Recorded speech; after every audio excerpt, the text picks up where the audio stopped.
welcome to our Monday, March 22nd edition of Track Announcer's Notebook.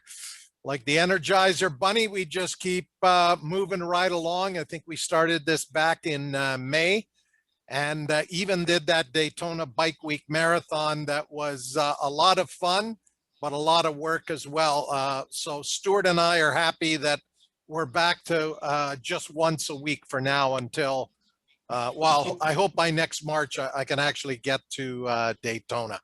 But welcome everybody who has joined us tonight. And hopefully we'll have a few more joining us here very, very shortly. Track Announcer's Notebook is being brought to you by Joe Rocket. Canadians ride rocket.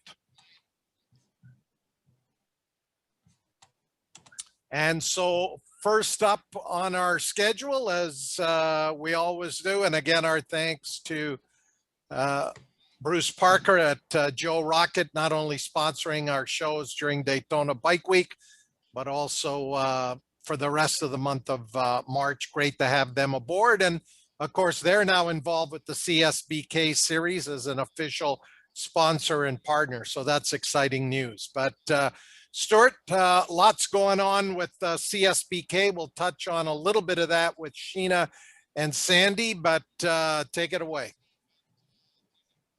Yeah, thanks, Pat. Just wanted to update everyone in case they hadn't heard.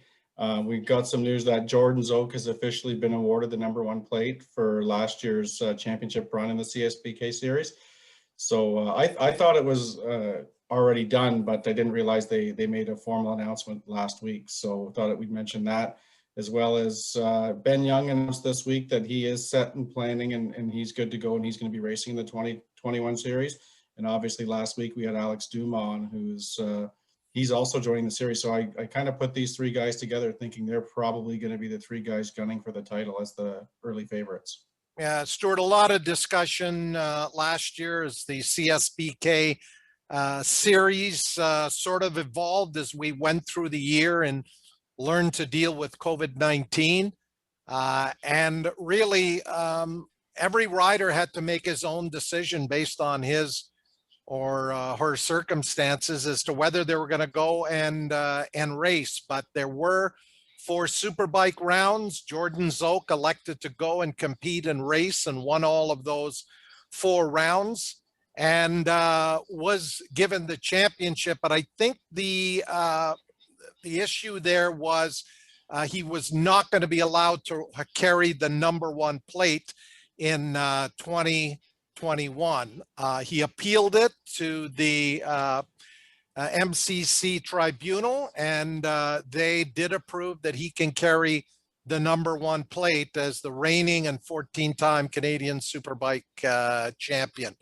As we said, lots of other riders last year elected not to race. I'm sure for some very, very good reasons, but I'm glad to see we've got 10 Superbike races scheduled for 2021, which is great. But I think if you look back at every single motorsport schedule last year, it was not what it traditionally was. Some series were able to run 50 or 60% of their normal races, others less. But I think if there was a series, then the champion should have been declared. And if that comes with the #1 plate, he should have had the #1 plate off the bat. But we can close the file on that story. Awesome. Yeah, I can't agree with you anymore, Pat. That's I'm totally on side with that. And then another news we got late last week is that Cam Peterson has officially signed with the Suzuki M4 X-Star Moto America Superbike team run by John and Chris Ulrich. So I think it was a bit of a foregone conclusion, but it is official now. And I think he's going to be a real threat in that class this year. I'm looking forward to watching him race. Yeah, very talented rider. His dad, of course, maybe Sandy even raced against him a couple of times. Robbie Peterson was a great 250 rider, and Suzuki is looking very strong in the US now that Cameron Beaubier has moved on to Europe. I think Moto America Superbike is going to be far more competitive than it has been for the last number of years, where Beaubier pretty much dominated at most events. Yeah, no doubt. And then some other new news was Andrea Dovizioso has signed on with the Aprilia factory team as their MotoGP test rider. I think it was just last week, actually. So hopefully that with his veteran experience, he can help develop that bike and help them become more competitive in the 2021 season. Then the only other news with MotoGP, Pat, is that Marc Marquez has been officially ruled out of the first round coming up at Qatar, but I don't think that's any kind of surprise. No, that wasn't looking good for a while. He's had a long road back from that crash at the opening round last year. Of course, his brother is going to have Yuji Kikuchi, who we hope to get on one of our track announcers notebook shows in April. Just talk a little MotoGP and how the first couple of rounds have gone in that championship. So stay tuned for that. We'll have lots of MotoGP news as we go through the season. And the Supercross story, Pat, seemed the same. They did a couple rounds at Arlington. The most recent one last Saturday night was the third leg in the Texas run. And Cooper Webb took the win, followed by Ken Roczen and Eli Tomac. And that's how they sit in the championship. And I think these three guys have kind of set themselves apart. And there's about, they had 12, the 12th round was last Saturday. So they've got 5 more to go. And they're heading next to Atlanta for 3 legs and then 2 in Salt Lake City, Utah. But I think these 3 guys, it's between one of them who's gonna take the championship. Yeah, Cooper Webb's been really strong the last few races after Tomac demolished them at Daytona, where he's always been fast, 5 Daytona Supercross wins. But since Daytona, Webb has taken over on that KTM. And I know the gentleman who is his, don't want to say his coach, his mental coach, but he has worked with him on and off over the years. And it looks like he is in the groove, and he's not only physically, but mentally tough. And I think the championship's still a long way from over, but if I had to put a couple of dollars on who's going to win that Supercross championship, it would be Cooper Webb on the KTM.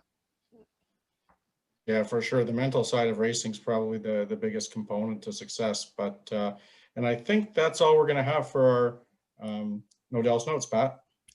Okay, again, a reminder, our track announcers notebook Joe Rocket Canada is the official motorcycle gear for the Canadian National Superbike Championship. With over 40 global racing championships, Joe Rocket Canada has sponsored some of the greatest racers, including the Hayden brothers, Miguel Duhamel, Steve Crevier, and Pascal Picot.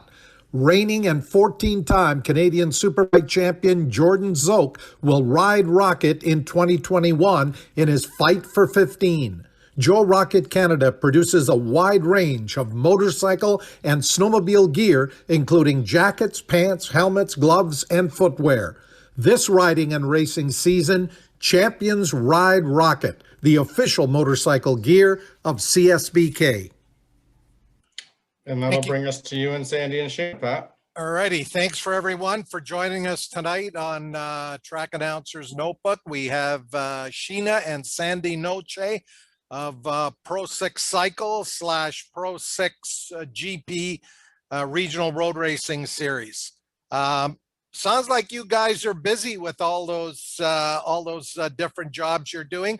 How are you managing to balance running the store in Toronto, running the track days, and now taking on a brand new road racing series? We're certainly wearing a lot of hats during the day. We have a really, really great team in Toronto. Our business partner, Joe Temperato, has headed up running the store for the past 8 or 9 years now. I was in Friday actually working the counter and answering the phones to help out. But we got all our guys back on the hoist now, and things are really kicking up there. But no doubt the store in Toronto couldn't run without all of that crew. And then we're just bouncing back and forth all day. I think the lack of bike shows freed us up about a month's worth of time. Yeah. Generally a show for us in a small shop. We recruit our mechanics to help load and offload and work the weekends of the various venues.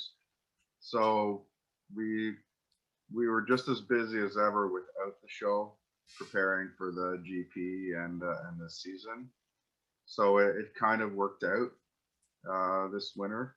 It just freed us up just enough time to hopefully make this happen.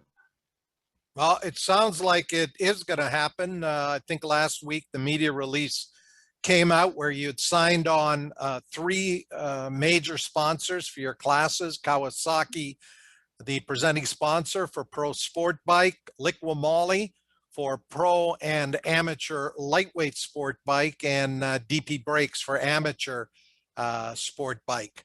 Who was the salesperson at the company? Sheena, you, or Sandy, or was it a combo sell?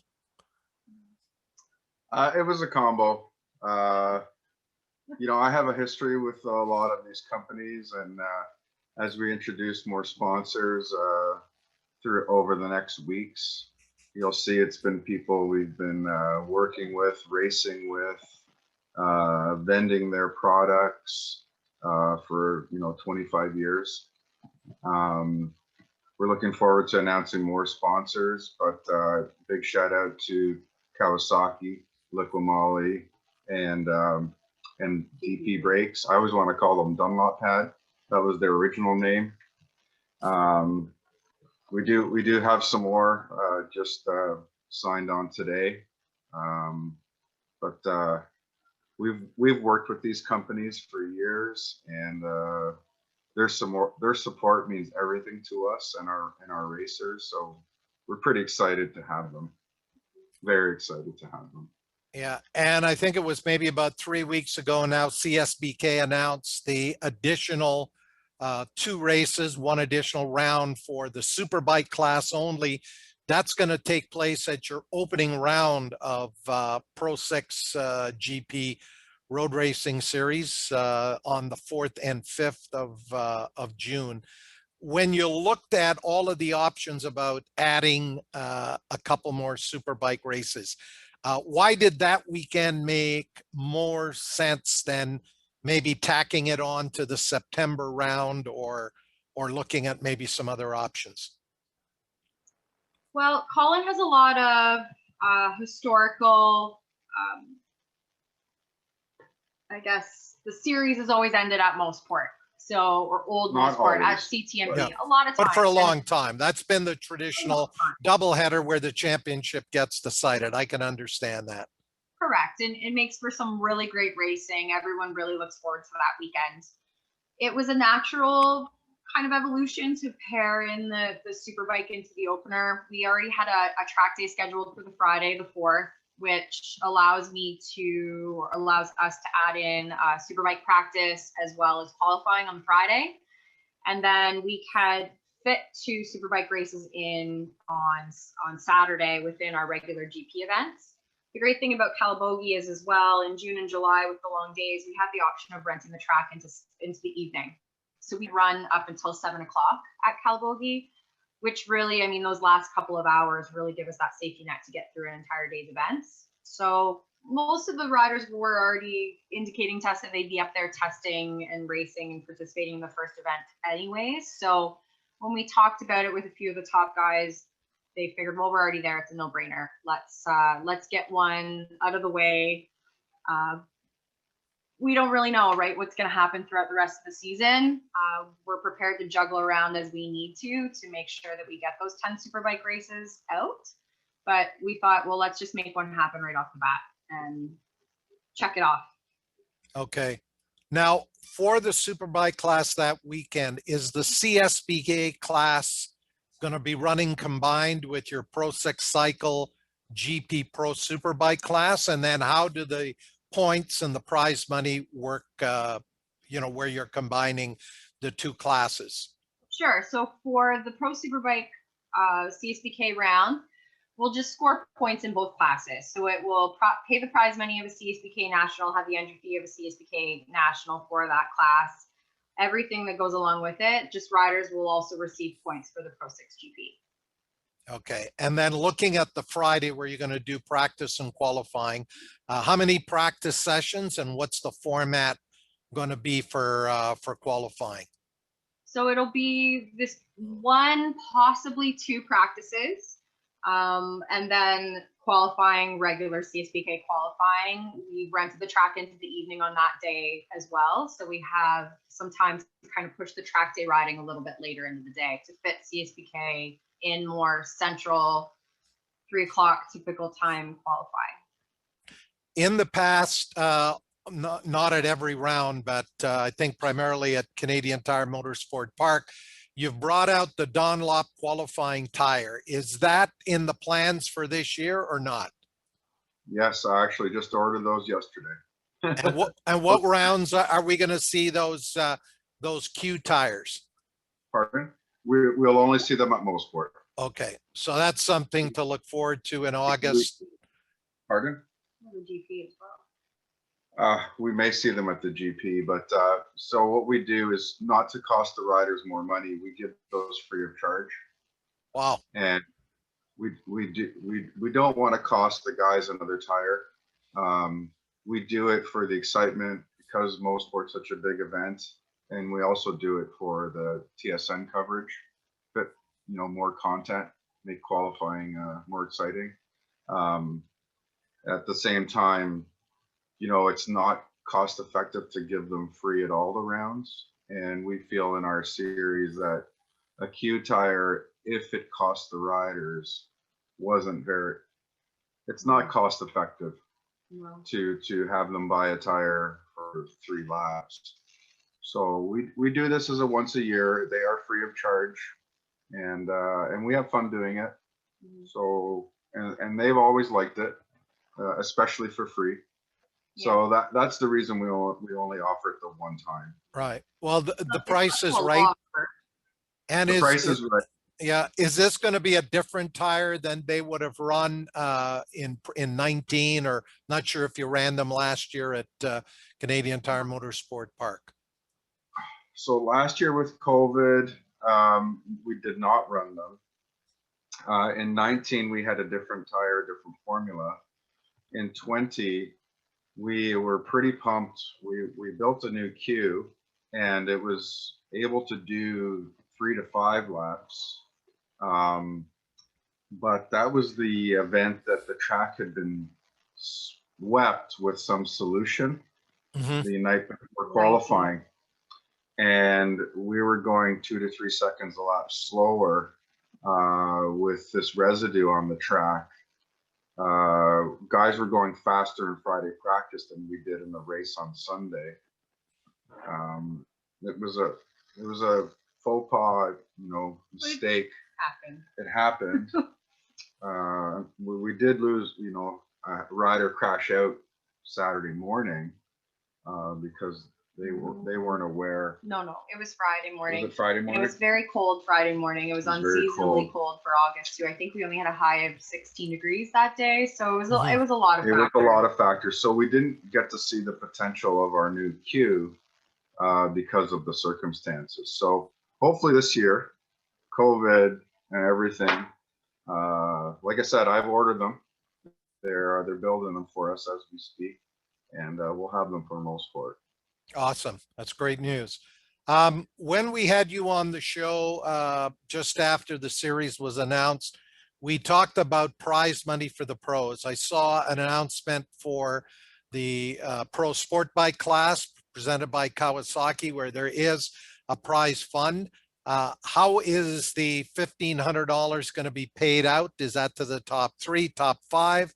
And I assume you're going to be announcing a Superbike sponsor in the days to come. What's the prize money looking like for Pro Superbike for the regional series?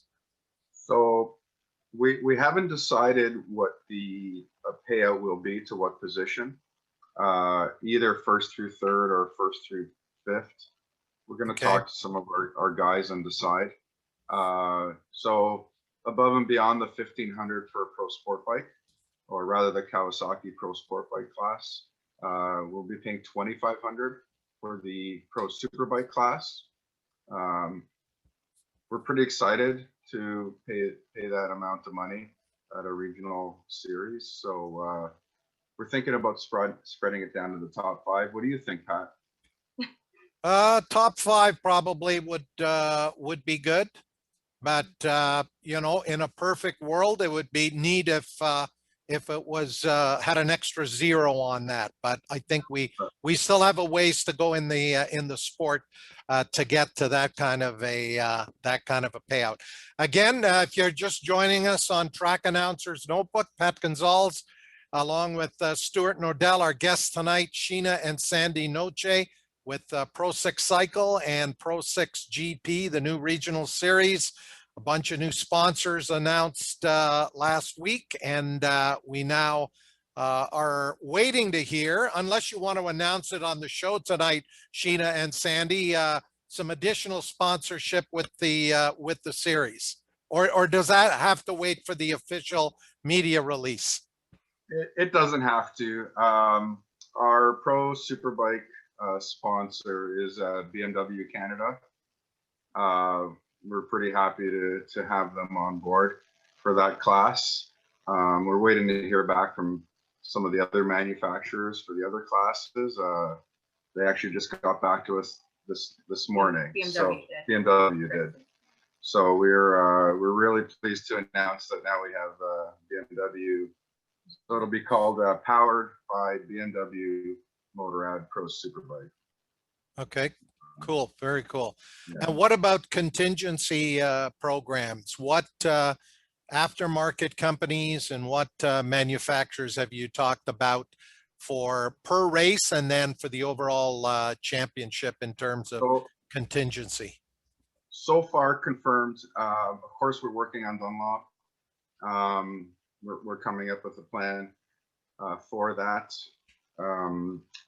We do have confirmed Flexiglass Canadian-made bodywork. We'll pay contingency in all classes Per round. per round. Mhm. And DP Brakes Yeah, has been working on a program that wants to pay contingency as well. We're waiting to hear back from Larry. well, So Larry and I have been talking Yeah. about it. He's so great and goes out of his way to individually sponsor the large majority of our paddock, to be honest, for CSPK. So when Larry and I have been talking about doing more of an amateur oriented contingency program, which I think is pretty great on him to come up with that. So we've been working on it. So that's going to come down the pipe in the next couple of weeks as Yeah. well. Okay. You're billing that June 5th opening round as a national warm-up. What kind of interest or what kind of early registrations you may have already seen that says you're going to have a pretty impressive entry for the June 4th and 5th weekend? Yeah, so I've been working with Cam Peterson's sister, actually, Shay Peterson, who heads up the Motorsport Reg for Haggerty. And she's got a really great thing set up for our online registrations. We have a whole white label website hosted through them that's now live on CSPK as well as Pro 6 Cycle. And we've, just for ease, have umbrellaed both CSPK and Pro 6 GP registration together. So what we're offering this year is one single membership for both series. There's some certain stipulations within it. So for example, if you've never done a CSPK National before, you've never raced before, you have to do a Pro 6 GP event before you can show up and race a national, which has been standard for many years. Yeah. Well, it doesn't have to be a Pro 6 GP. It could be a SOAR race or another regional race. But we are, with the complexity of Calabogie or Mosport, wanting it to be more of a higher caliber track that these guys get some seat time in, or at least a few regionals under their belt. More just so that the event goes as smoothly as possible for us. You know, we don't want a bunch of guys crashing. nobody does. Nobody does. But so we have had that up for about 3 weeks now, and we're almost close to 100 memberships sold in the last 3 weeks. We're pretty happy about that. There's still quite a few of the bigger names and guys that we've spoken to that we know are coming that have not yet bought the membership. There's still a lot of time. But we also, in addition to that, our track school, which will be our 5th season, running our once-a-year racing school at Calabogie, we sold that out in 8 days in January. So it's been at capacity since January 8th this year. And I had, through that, I would say about 20 guys that are booked for the school that all plan to start racing at Calabogie after that. We had such a demand for that we actually added an additional single day licensing, a more condensed track school on the holiday Monday, May 24th afterwards, to accommodate some of the guys that missed that early sellout. So we're pretty happy with the response that we've had so far. And how many riders can that track school accommodate? So we run 3 skill groups, kind of similar to our track days, beginner, intermediate, and advanced. And we can have 35 riders on track at a time at Calabogie. So we've sold out all 3 groups at 35 riders. Now, Wow. a little less than 35 riders because we're also factoring in our coaches. But yeah, we're in that ballpark of about 90 riders for the school. Okay, that's very impressive. Now, to launch this series, obviously you looked around at the talent pool in terms of people who have served different roles with different race organizations. What is the team that is going to be running the 4 regional races? So our race director, we're really happy to have Chris Chappelle on board. He had over 25 years of experience running the Race Super Series at Shannonville. He's also been part of CSBK for many years. Along with Chris, we have his lovely partner, Jackie Prospero, who will be heading up our timing and scoring as she does with CSBK. We will have, we're also really pumped to say Dr. Steve Walker will be not only participating, but also being a medical liaison for us at the event. So we're really lucky to have Steve on board for that extra set of hands and his expertise. And then there'll be Colin, of course, is offered to come up. So Colin is, we're still nailing down what exactly to call Colin, but it'll probably be something along the competition director. He's been great writing all of our media releases thus far, and we've been doing a lot of co-sharing to boost both series. And yeah, and then a lot of our own staff too. I will handle technical director. So most of my weekend I'll spend at the Dunlop tent, but if there's a tech issue or you know, some kind of infraction issue or stroke or restrictor plates, they may call on me for that. We'll have Jamie Bruins running our tech tent along with some CSBK staff that Colin runs tech with. We'll have our new pit out person. Lindsay will be at pit out and in the tower. Sorry. Oh, Dan. Dan. We welcome back Dan. Yeah. We have a referee, tower official, coordinator. His name is Dan. The chief marshal, Calabogie, is And, phenomenal. He will work our events and also help staff marshals for us. So we're pretty pumped about that crew. They love racing, and we'll jump through hoops to have the races in there. So we're really excited to have him in the tower. And then in the paddock, we're going to be training some bilingual staff that don't have a lot of experience, but we're going to set them alongside our tech guys and Chris Chappelle and Jackie that will able to learn the ropes and translate for us and for them. So we have brought in 2 bilingual staff that will handle a lot of our French-speaking clients. What kind of outreach have you made in terms of communicating with the racing community in Quebec now that Saint Eustache is no longer around? So geographically, you're the closest racing facility to Quebec, and how much of a big Quebec contingent do you expect for your regional races? We're hoping for a lot. Last year was, as we said, the first time we were on was a huge wake-up call for us with the Quebec turnout that we had for the CSBK National that we did July 25th. We've had for years a massive Quebec turnout for our track days. At Calabogie, I'd say on any given event, we're about 60% attended by Quebec and about 40% from Ontario. We've done many bilingual riders meetings and have regular track day staff that are bilingual. because of that. So we had a good handle that we figured it would be a pretty good Quebec demand even before St. Eustache closed. And then this week with Tremblant being listed on the market for sale as well, that this was a big motivation for us to do this. We knew that the riders in Quebec didn't really have a place to go to the caliber of Calibogie especially. So we're really looking forward to having a big French. We're thinking 50-50, Pat. Wow. On average. Yeah. Last Yeah. year's Pro 600 or Pro Sport Bike race at CSBK, there was out of the dozen riders that we had on that short notice, 11 of them were from Quebec and only one was from Ontario. Okay, well, it'll be interesting to see how things evolve there at that opening round. And it's also great to hear that Dr. Steve Walker is going to be there trackside, and I'm sure all racers will be happy to hear about all of that.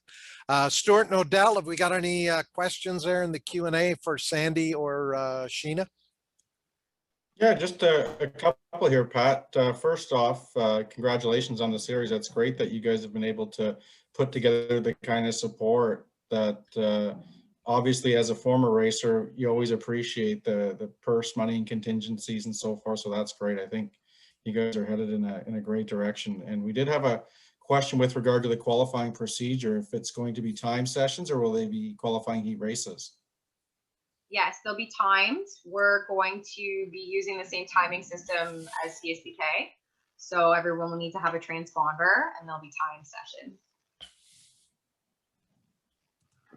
Awesome. And we do have Sam Garon on the call as well. So I know he's one of the Quebec-based riders that'll be excited to participate in the series. And I think even you guys and both Colin, when we had him on, Pat, mentioned that last year was the biggest Quebec rider turnout ever in the history of the Canadian National Series in light of the pandemic. So hopefully this bodes well for the growth of the racing in Canada.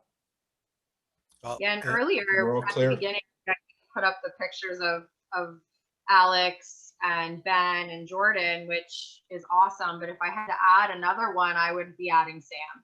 He showed really impressively last year as a pro rookie, and he's definitely got a lot of skill and a lot of talent. So I have no doubt that he's going to be up there with those guys too. Yeah, we had him on last week, and he had lots of enthusiasm. He's a great guy, and we're hoping actually we're trying to source some technical help for him because he's going to be doing a lot of his own tuning and so forth and management of the bike at the racetrack. So we got to find some people to support him because he certainly deserves it.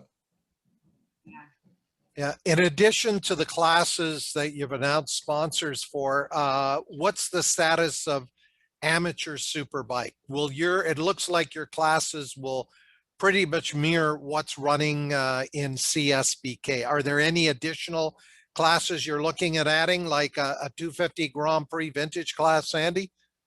We've got one for you, Pat. All right. We got a heavyweight and a middleweight sportsman.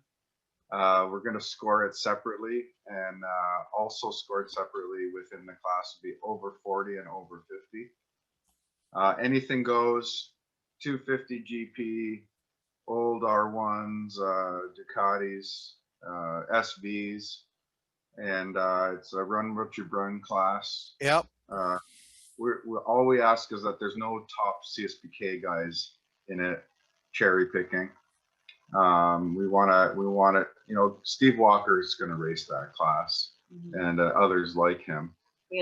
Franz Walker bought a license, so it's more of a gentleman's class. There'll be guys in their 50s. I have a buddy, Rick Butterfield. He's on a BMW single R. He's 62 years old.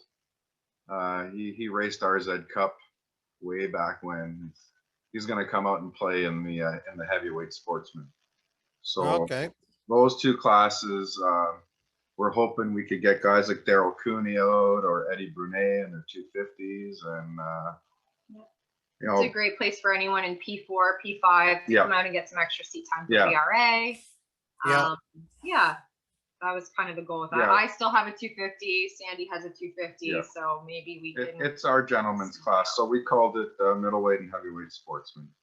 Okay, that's awesome. I think that's That's a great addition.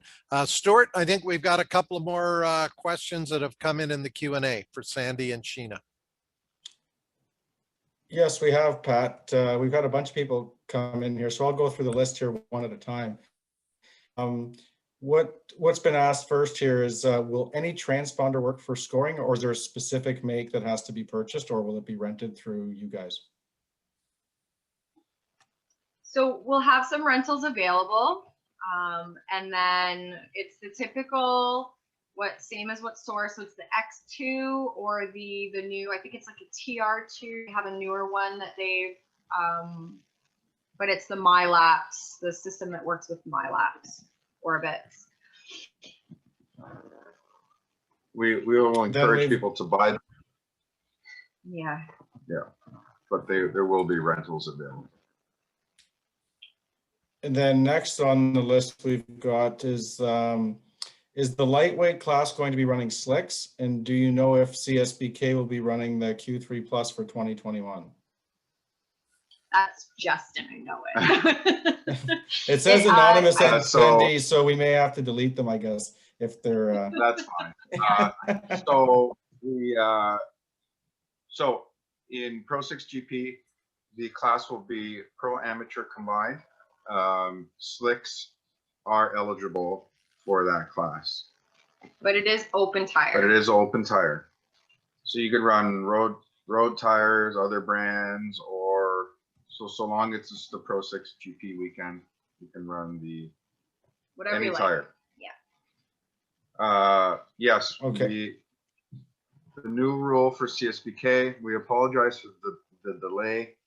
There's been a lot of stuff going back and forth causing these delays, which we apologize for, but Colin has decided that it is time to go with the slicks. So guys on lightweight, get ready to get some warmers and stands and slicks for your lightweight bikes. And run what, Or you- 2 seconds a lap faster? They're telling us 1 to 2. Yeah, 1 to 2.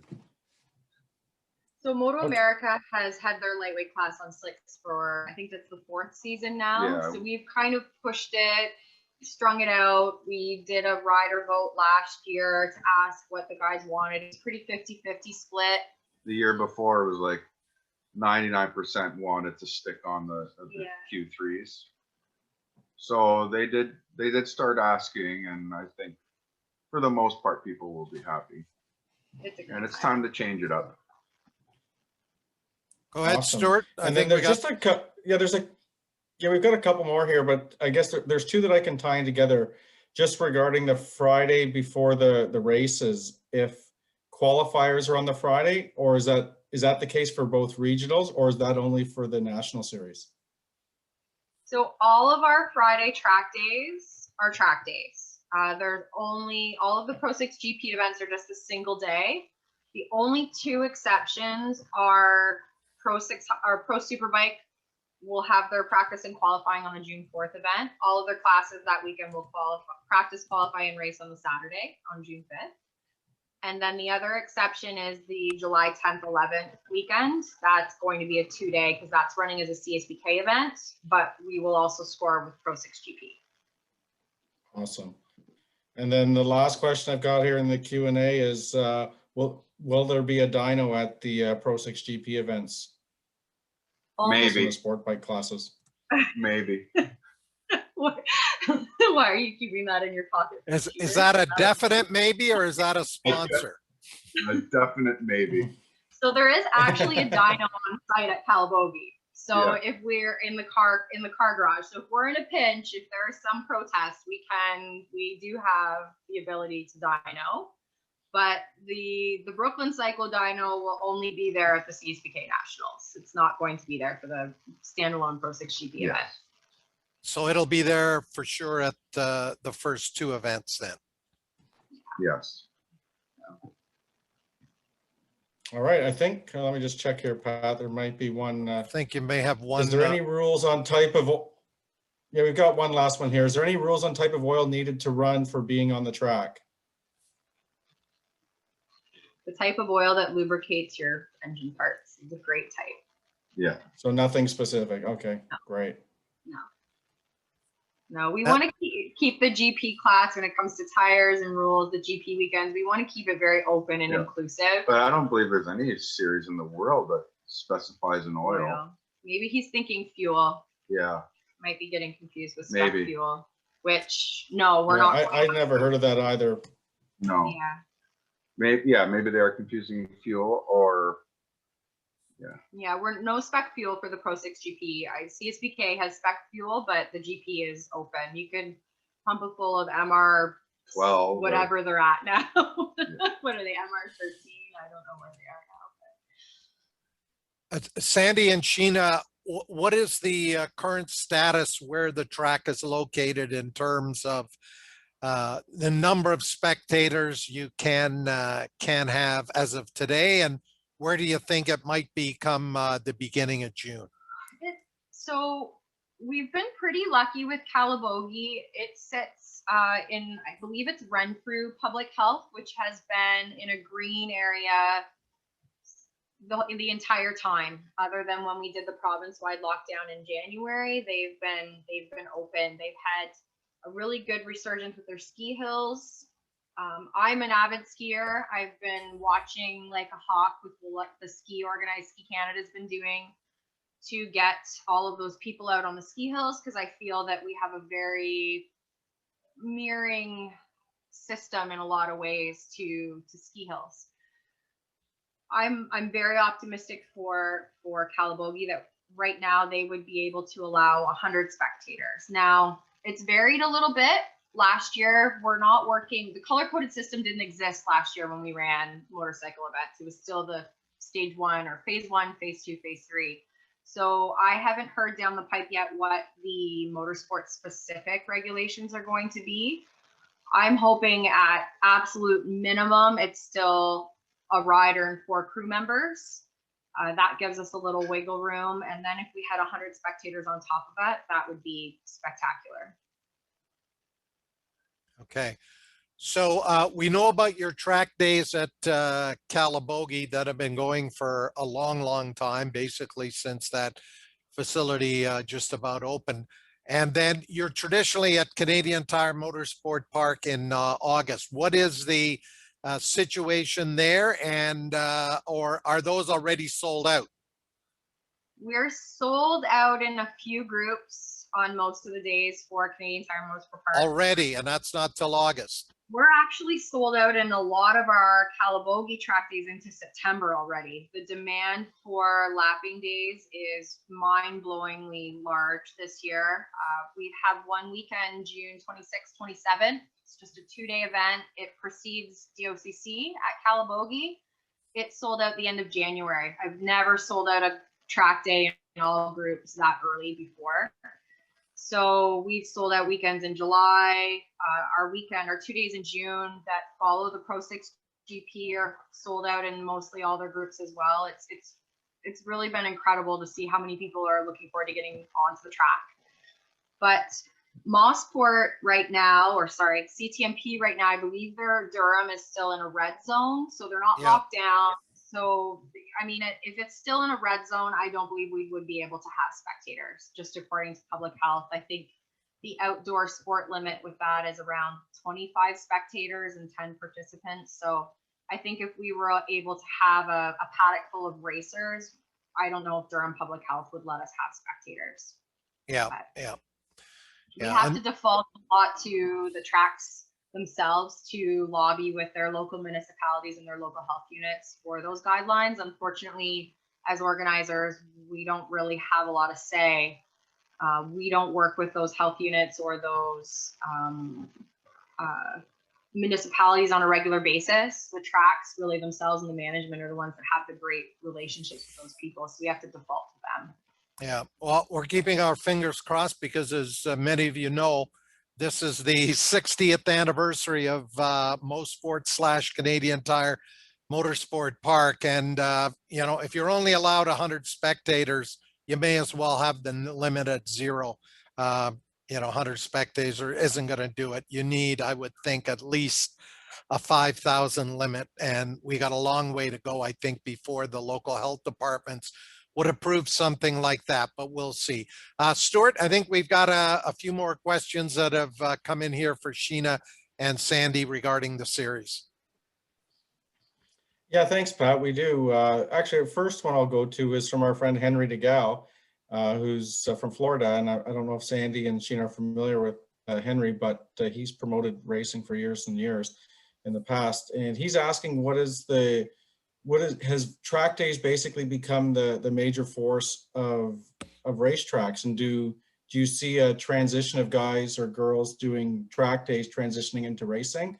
And then I would also add into that, do you guys, because you guys are the major track day provider in the area, do you guys have a plan or a strategy in place where maybe we can introduce more track day guys and encourage them into racing to help grow the sport in that sense? Absolutely. That was one of our pushes in creating our series. Our track day guys, they were asking for it. They wanted to race. They wanted to be with familiar people and organizers at a familiar track that, you know, maybe not necessarily the most naturally talented group, but they've done thousands of laps, you know, not like it was when we were racing, Stu. You know, you get a couple practice sessions and then you're out racing. I remember doing a one day at Mosport, racing on a Monday at a national. Hey, Pat, do you remember that one?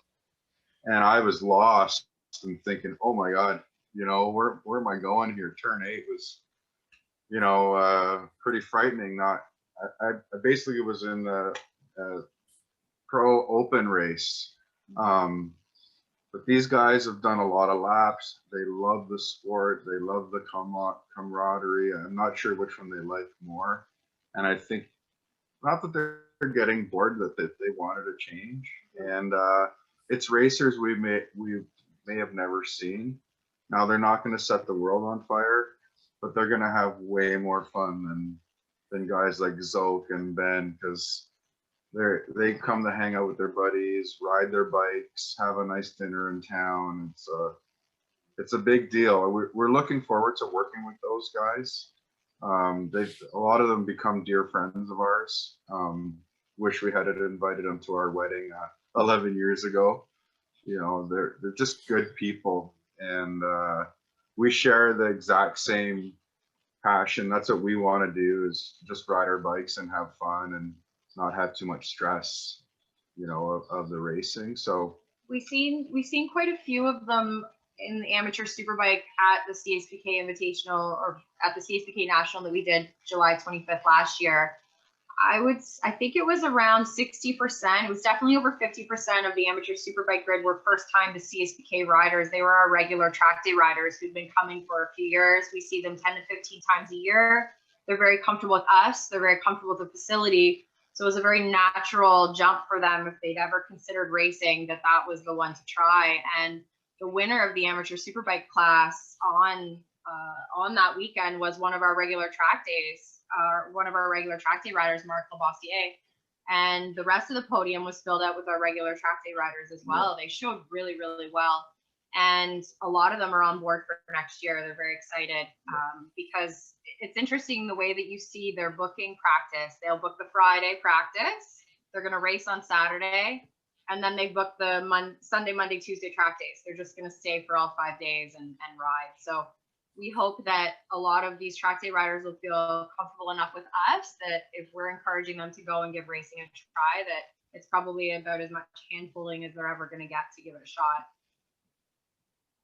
Yeah, that's awesome. I think that's great what you guys are doing. So I love to hear stories like that. The other question that was asked was, are all of the Pro 6 GP regional races, they're all to be at Calabogie, or is there going to be anything at CTMP? No, they're all at Calabogie. We may at some point have one of our Pro 6 GP classes, say a support class at CTMP. If there's enough interest, we do have that option in the schedule, as Colin has so graciously done in the past with a lot of nationals. He'll bring in one of the local clubs. So ARL usually has one of their sportsman classes as a support class at Shubenacadie. I know SOAR we've brought in. We've had the CSBR race. So we do have that option of maybe bringing a heavyweight class, like the heavyweight challenge or the middleweight challenge to CTMP, but we've had so much on our plate, we haven't thought that far ahead yet, but it's always an option. I can't see us doing a full round at CTMP. The weekends are just too few and far between for events, so. And we're I not think Now, would for, there ever be any thought for a vintage type class? There seems like in the US, we've had people on from Armra, and we've had other vintage racing series come on and talk about sort of, I guess it would be this P4 class that's, 1980s super bikes. There seems to be a huge core group of people building these bikes. Is there going to be some sort of conversation or talk about having a dedicated class for those folks? Or are you going to leave that up to the VRRA to run their own deal? I mean, we'll leave that up to the VRA, but I think they'll be competitive in our sportsman classes. If they have, some of those bikes are beautiful. I know they're running within 2 or 3 seconds of the modern stuff. They would be competitive in our middleweight and heavyweight sportsmen. That's what we geared that class. Don't tell Mike McNeil that, because he still thinks he's fast. Yeah. Well, and Calabogie is a really great equalizer track no too. comment. I'm just gonna gloss right over that Yeah. one. Calabogie is a really great equalizer track too. I know even myself, if I get out on my RS 250, I can outrun a super bike if I line it up properly coming out of some corners. Stuart knows about that. Yeah, I try, but I'm no Stuart. No, but there's also last year, I mean, Sebastian Tremblay was, I think he finished in the top 5 in Pro Superbike on his 600. Yeah. It is a track where a 600 or one of those, you can podium. The struggles that the lesser horsepower bikes have at tracks like Shannonville is the hairpin. It's difficult to get out of there with a 1000. At Calabogie, there are no stop and go corners. So the high corner speed, lesser horsepower bikes are more equal to the larger bikes. I found at Shannonville, I know Stuart made it work and his Honda maybe came out of the hairpin a bit better, but I spend the whole lap catching up to guys in the Pro Superbike class on my 250, and they'd pull that 4 or 5 bike links down the back straightaway, and you'd get back to the hairpin again, you'd be right on them, and then do it. And that doesn't quite happen at Calabogie. So I've run R3s there, my 250, older 600s, and then a few different super bikes I've had, the R1 and the BMW. And all my lap times are around 207 on everything. So I think guys in the sportsman would be great on You didn't anything. do a 207 on the R3. No. No. It's like, wow. My claim to that is at 226 in the rain on the R3. So, Stuart, any final questions? No, we're clearing the Q&A, Pat. So I'll Okay. I'll All right, close we this out still and have go ahead and a continue. few minutes. If anybody who's with us on the webcast tonight has got a question for Sheena and Sandy. You mentioned earlier Dr. Steve Walker is going to be there racing, but also at the racetrack. What about protective barriers, ambulances, all of those details? What's going to be the standard for each of the routes? So Calabogie has a great safety team. We've had Robert, his wife Diane, she's a registered nurse. Robert is a paramedic. He actually comes and helps us at Mosport as well. So what we're changing for next year as a standard for all our events, track days and otherwise, is we're going to be staffing an extra medic. And then we're going to have a full-time nurse in the medical room. So we're lucky at Calabogie because it is such a wonderful facility. It's so beautiful that we have a dedicated medical room. So we're going to have a little bit extra medics on staff for that. They'll be there for our race events as well. And in the fall, we went up with a group of volunteers, and we've had I think we're about 100 bottle bags we were up to. So we rebagged the board up there from the Canadian Rider Safety Fund. Our kids have been filling one actually in the garage all winter as well. So, and I like to torture my husband with my little brainstorm ideas, and I was brainstorming about air fence and foam barriers and stuff the other night and driving him crazy. So we're always thinking, and Calabogie has the space, so hopefully we can expand our safety barrier program in the near future up there and get some more state-of-the-art stuff installed as well. But we feel like we're in a pretty great spot with the bottle bags. We're actually have more bottle bags now than what we used for CSBK installation last year, so we're in a pretty good spot. Well, that's great. Stuart, I think we've had a couple of questions come in here for Sandy and Sheena.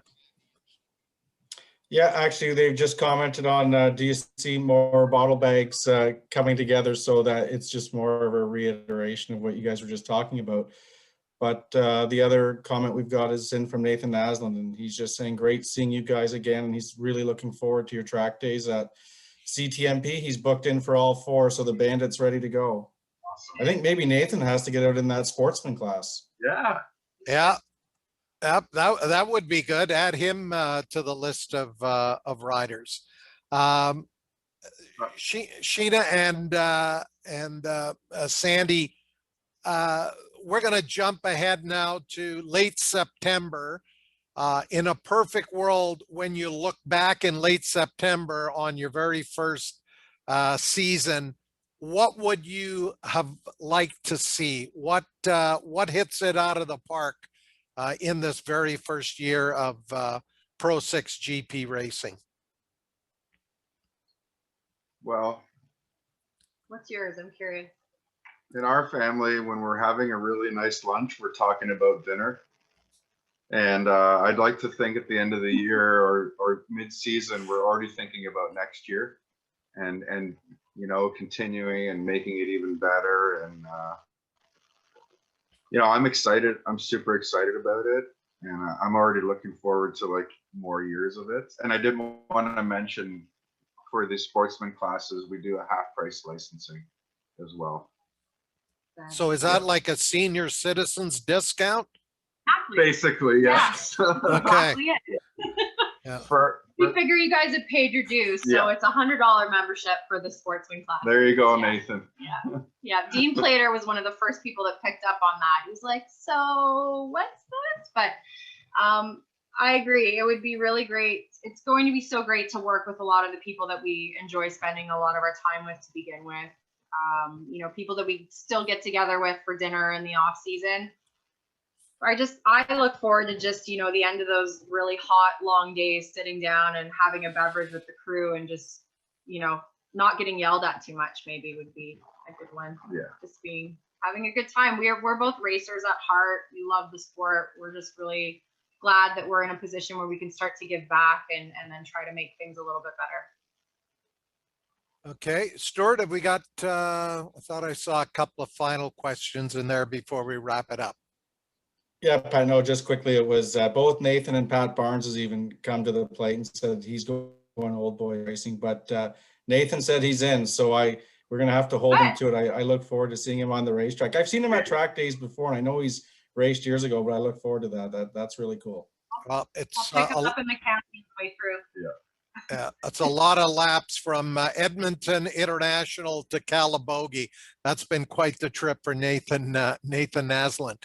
Well, Sandy and Sheena, we want to thank you for coming on and continuing to do some great work in the world of motorcycle track days and now motorcycle racing.